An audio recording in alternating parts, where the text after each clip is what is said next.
All right, this video is all about adaptations that plants have been found to have to survive things like photorespiration. So hopefully you're dissecting the word already. Photo meaning light, respiration using oxygen.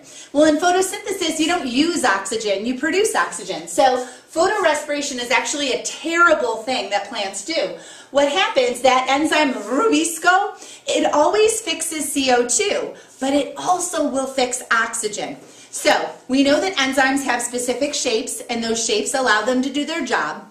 And we now know, you know what, that lock and key hypothesis is not true. It is not as specific as we thought, because the enzyme rubisco that will work on CO2 and fix it to RUBP will also do the same exact thing to oxygen gas. But if they do it to oxygen gas, it's a waste. There's no carbon in oxygen gas, so it's not going to make G3P. So think about when we talked about the Kelvin cycle, and the first step being carbon fixation. Rubisco fixing CO2 to RUBP allows the process where eventually G3P is made, and therefore glucose can be made. If oxygen is fixed instead, it wastes, and for a plant, it can waste up to 25% of its resources. And what are the resources? That RUBP. If an RUBP molecule is locked up in oxygen, it's going to have to expend extra energy to get the RUBP back, and it never even made sugar. So this process of photorespiration, a plant wants to avoid. Now you need to think about, well, when would there be extra oxygen and not a lot of carbon dioxide available? And that's when the stomates are closed. So if the plant is in an area that is very hot and dry, the water potential of the air is so low that it's dehydrating the plant. So to avoid dehydration, they close their stomates. But as soon as they close those stomates, the oxygen level goes way up because it's producing oxygen, and the CO2 level is going down because it's being used up. So we want to avoid this, and when I say we, I mean plants want to avoid this. The adaptation is called C4. So you can think about C3, normal photosynthesis, it makes 3 carbon molecules like G3P. C4 is going to make a 4 carbon molecule. So here we go. Some plants have been found to have some evolutionary adaptations, allows them to stay alive during droughts, allows them to not dehydrate in areas that have very low water potential because they will lose too much by transpiration, and it allows them to limit photorespiration. We will talk about 2 adaptations today. They are C4 and CAM. So here we start with C4. That literally means 4 carbons. So the 4 carbon intermediate instead of a 3 carbon intermediate. Corn is the example that we talk about, and it's helpful to think, what does Mexico make a lot of? Corn.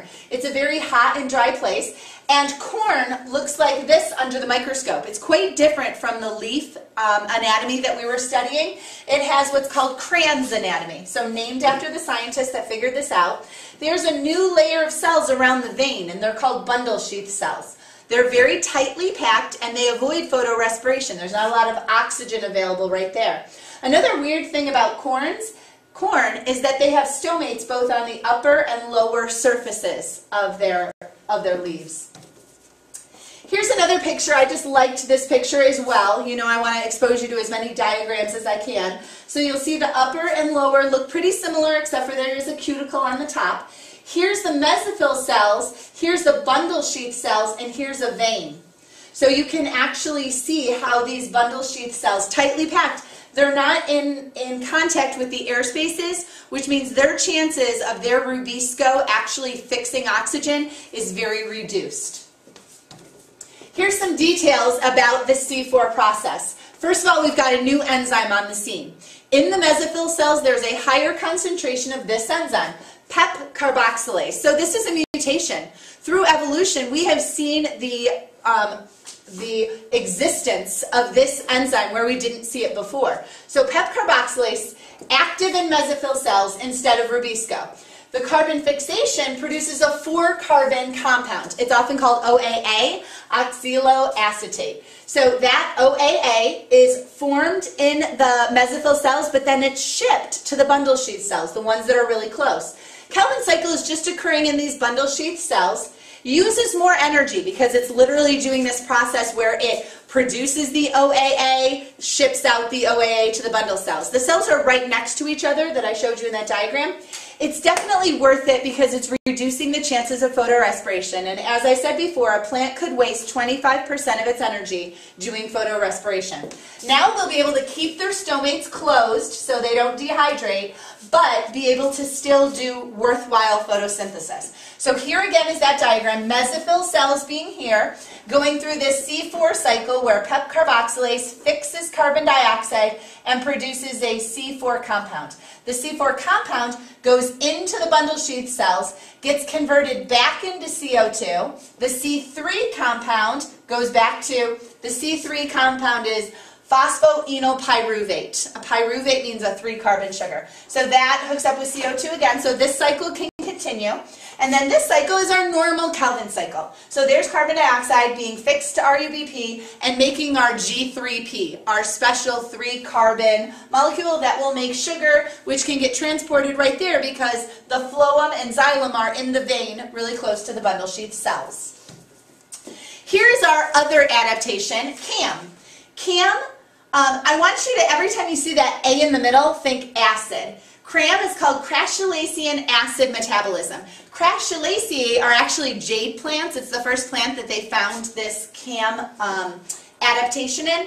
This is drastic. So I want you to think about the most drastic place, the desert. The majority of plants cannot live there. They would do too much transpiration, lose too much water, and not be able to survive. Well, these are so drastic in their evolutionary forthcomings that they close their stomates all day long. So during the day, stomates are closed and they are not taking in any new CO2. But at night, when the water potential is much higher, they open up their stomates, take in as much CO2 as possible. You can't store a gas though. Gases won't stay in one location, they will constantly move. So to store it, they convert CO2 into an acid, and the acid is a liquid and it can be stored right within their vacuoles. So store this acid and then store as much as you can all night long. When daylight comes, close the stomates, and then spend your time converting this acid back into CO2. And as soon as you convert it back into CO2, it goes through the Kelvin cycle and does normal photosynthesis. So we have the same enzyme, we've got our RUBP working in the Kelvin cycle. The only big difference was this allowed the plant to keep its stomates closed all day long and therefore survive. If we transplanted anything from Rochester to the desert, it's not going to survive because it doesn't have the adaptation of closing its stomates or closing its stomates enough to survive this. So these are the 2 adaptations. If you have questions, make sure that you ask me in class. There are some really good diagrams in your textbook. Make sure that you look at those as well and add that to your Cornell notes.